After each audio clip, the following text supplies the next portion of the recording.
Bueno, egunon guztioi, eta ongi etorri aste nagusiaren aurkezpen honetara.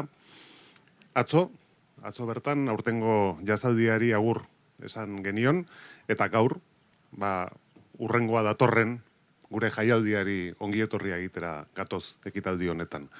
2022ko aste nagusia begibistan daukaguia, eta dagoeneko hiria motorrak berotzen ari da. Hainbat eta hainbat auzoetan festak egin dira dagoeneko, eta hori abuztuko festa nagusiaren atarikoa izaten da normalean.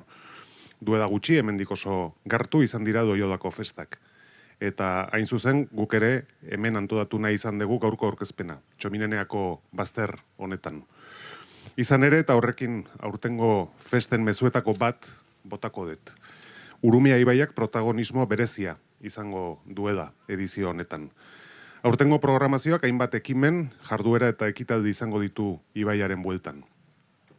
Urteak dira, garai batean bizkar ematen genion gure ibaiak geroz eta protagonismo handiagoa hartu duela hiriko gure bizitzan. Aurtengo aste nagusiak ibai hiri izaera horren erakusleio izan nahi du. Donostiaren ubidea, Donostiaren ardatza, ez da kontxa bakarrik, ibaia ere badelako. Eta orain, Jon Insaustik azalduko dizuen programak emango ditu hainbat aitzaki ibaiari nagusitasuna emateko eta Donostiak ibaian eta ibaitik disfrutatzeko. Orain, egun hauetan, Parisen Joko Olimpikoak burutzen ari diren honetan, guk ere, kirol ikutua eman nahi izan diogu aurtengo aste nagusiaren hasierari.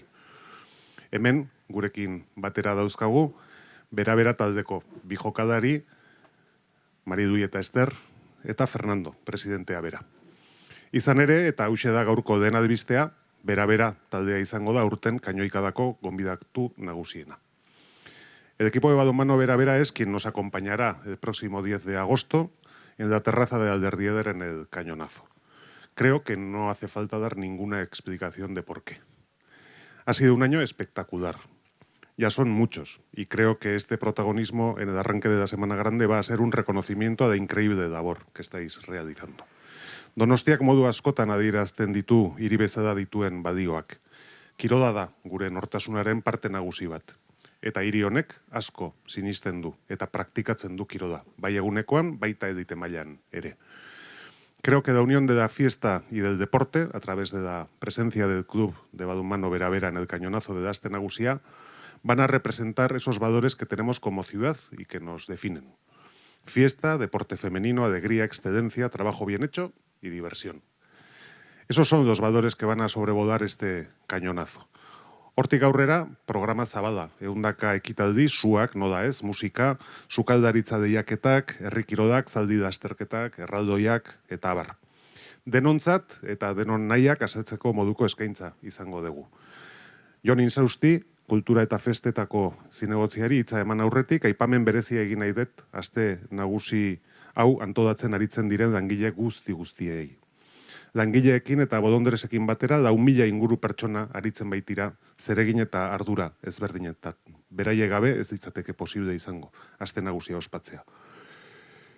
Besterik ez uste dut Donostian dagoenak aukera izango duela ondo pasatzeko, katxondeorako eta hiriaz disfrutatzeko. Beraz, guztiak animatu nahiko nituzke, errespetuz eta elkar zainduz ondo pasatzera.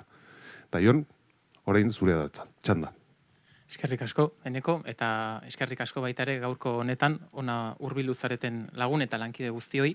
Donostian badakizue kantu famatu bat badugula, esaten duna festarik bihar bada bego Donostia, eta aste nagusia, seguruenik da, kantu horren beste adierazleetako bat, ezta? Eta, hiri honek eskaintzen ditu lanerako, bizitzeko eta elkar bizitzeko guneak, baina jakina hiri batek ere eskaini behar ditu gozamenerako eta divertimendurako momentuak eta espazioak ere, eta balio horietan oinarrituta ekarri dugu aurten ere aste nagusia onera. Guretzako topagunea eta giro positiboz kalea betetzeko arrazoia da aste nagusia. Eta horren guztiaren laburpena edo irudia hauxe da. Hauxe da, aurtengo aste nagusiak daukan itxura, hor barruan daudelako ia 200 jarduera, hiriko 30 gune desberdinetan antolatuko diran ia 200 jarduera, eta alkateak ondo esan duen bezala, 4.000 personei esker antolatzen diran jarduera dira hauek guztiak. Besteak beste, hemen zaudeten guztiokin batera, esku alturta antolatzen ditugunak.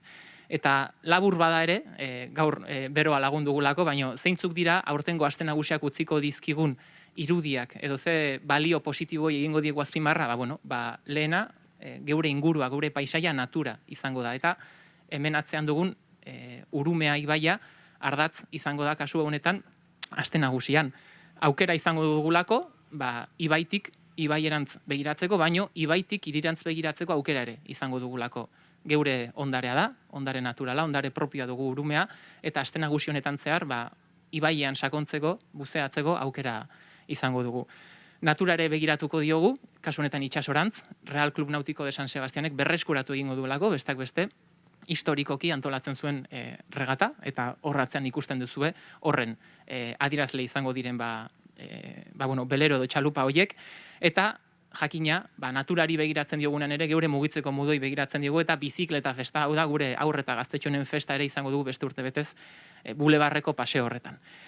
Berritzaile ere bada aste nagusia. Edizio batetik bestera garaietara egokitza dugu gustoko, eta horren 3 adierazle dauzkagu, duela urte batzuk martxan jarritako Holy festa, badakizue kolore estanda festa izaten dela, kainoika da ostean gaztaenei begira jartzen dugun kolore festa, dantz, musika, elektroniko eta vanguardiazko musikaren eskaintzari izango dugu aurten ere, geurean, kasu honetan Miramar jauregian, eta kursalan aldaketa batzuk izango ditugu. Oso gune famatua da, gure nerabeentzat, kursaleko diskofesta zan hori, baina aurten kursala bihurtuko da kilometro zero talentuko espazio bat. Jakina geure DJak eta barri izango ditugu, baina bertako sortzaile, bertako DJei espazioa utziko diegu. Beti esaten dugu, aste nagusiare parte hartzailea dela, eta horren ikur nagusia gastronomia lehiaketak izaten dira, zalantzarik ez. Paella, legatza, marmitakoa, sukaldaritza familian, eta aurten berrikuntza bat izango dugu, begi handi bere tintan estreinatuko dugulako, lehenengo aldiz.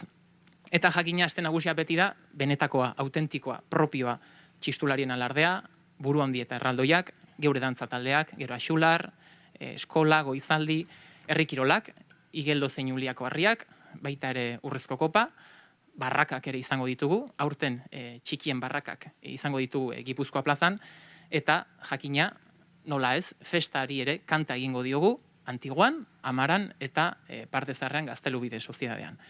Eta nik behintzat amaitzeko bi kontu esaneko nituzke, lehena, festa guztiontzak direla, eta guztiontzak egiten ditugu, guztion artean, eta duela urte batzuk jarri genuen martxan, autismoa duten personentzako, barraketan musika kendu egiten dugula 2 orduz, eta aurten ere, hildo beretik jarraituko dugu. Abuztuak 9, 14, 16, eta 18 ez da musikarik egongo, 2 orduz barraketan, autismoa duten personek baita ere beraien espazio izan dezaten, eta baita ere nik azpimarragin nahiko nioke elementu bati, eta da, aurten, Donostiako musika eta dantza eskolak izango duela baita ere bere espazioa Donostiako aste nagusian. Geure lehenengo egunean, abuztuaren 10ean, kioskoan, 11:00 Donostiako musika eta dantza eskolak, bik banak zehazki, bere leku propioa izango du kioskoan. Eta hau bada bertako talentua, eta horri azpimarra egin nahiko nioke. Brevemente, y os resumo en castellano en 4 conceptos, una fiesta que va a mirar a la naturaleza, a nuestro entorno,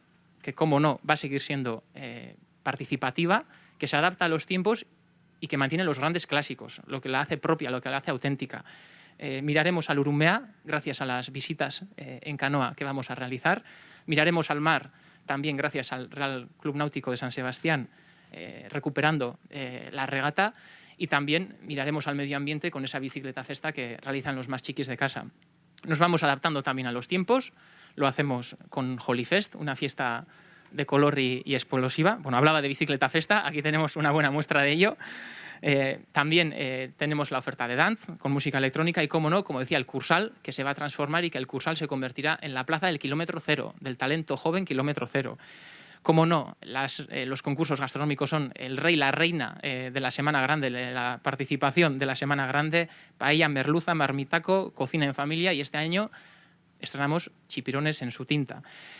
Y, como no, no olvidar los grandes clásicos, el alarde de Chistularis, Goizaldi, Eskola, Gero Axular, Gigantes y Cabezudos, Herri Kirolak, las barracas, que este año puesto que el Koldo Michelenas está en obras, tendremos la Barraca de los Chiquis en la Plaza Guipúzcoa y, como no, cantaremos también al Festará. Lo haremos desde la parte vieja, desde Amara y desde el Antiguo, para que en toda la ciudad se escuche de que en Donostia empieza la fiesta. Lo celebraremos, como siempre, la víspera de la Virgen. Y sí, hacer dos pequeños apuntes, como repetía. La primera, que algunos días concretos en las barracas vamos a eliminar la música para que las personas con autismo también puedan disfrutar de las barracas de forma sana y natural. Y la mejor escuela de música y danza del mundo, y como también podéis escuchar, la más humilde, pues participará el 10 de agosto en el kiosco del Boulevard a las 11:30 de la noche, la Big Band que tiene la Escuela de Música y Danza de la ciudad. Y para terminar, como no, pues veremos las estrellas y las veremos de dos formas. Las veremos en forma de fuego artificial, que ahí tenéis el cartel, y solemos despedirnos de la Semana Grande con un espectáculo piromusical, y hacía esta referencia porque este año el espectáculo musical va a ir de estrellas, va a ir de Hollywood, va a ir de películas, y vamos a tener un espectáculo en el que el hilo conductor, el hilo principal, serán las bandas sonoras de las grandes películas que nos han acompañado durante toda la vida. O sea que, bueno, hoxe kontatzeko geneukana, eta hemendik aurrera, galderarik edo baldin badaukazue, edo norbaitek ekarpenik nahi baldin badu egin, badakizue, zeuena da hitza. Eskerrik asko.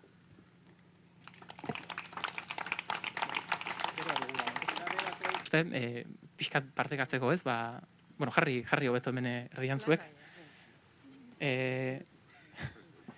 Pentsatzen dut, igual batzuk artillero ezagutuko zenutela kantua, baina, pentsatzen ere ensaioan ibiliko zinatela, afinatzeko. Orduan, ez dakit, zuen sensazioa, esperientzia, partekatu, ez dakit, sentitzen duzuena. Bueno, lehenik eta behin eskerrak eman, Donostiako udalai, beste behin guta zoroitzagatik, okerrez bana ez da lehenengo aldia klubak kainoikada honekin festei hasiera ematen diena. Eta, egia esan ez teu denbora gehiagi izan oraindik artillero hori ensaiatzeko. Hemen ingurukoek ezagutzen deu kanta, txiki-txikitatik oso ezaguna duen kanta da. Baina, euskera ez dakitenei bereziki laguntzatxo bat eman behorko jau, eta ensaio bat ematu hendik geldituko zaigu iteko. Aberra afinatzen duten. Letra badakite da aberra afinatzen duten. Beste zeu zeula partekatzeko? Algo para compartir? No quieres decir nada. Bueno, no pasa nada. Bueno, ez dakit, galderarik baldin badaukazue programazioaren bueltan edo, bestela, kariño handiz, festetako arduradunek freskagarri batzuk jarri dituzte antxe, eta bai, gerizpean eta baita ere jateko zerbait, osake, guztik gonbidatuak zaudete, prefestaria hasiera emateko. Osake, eskerrik asko eta abuztuak 10 ikusiko dugu elkar.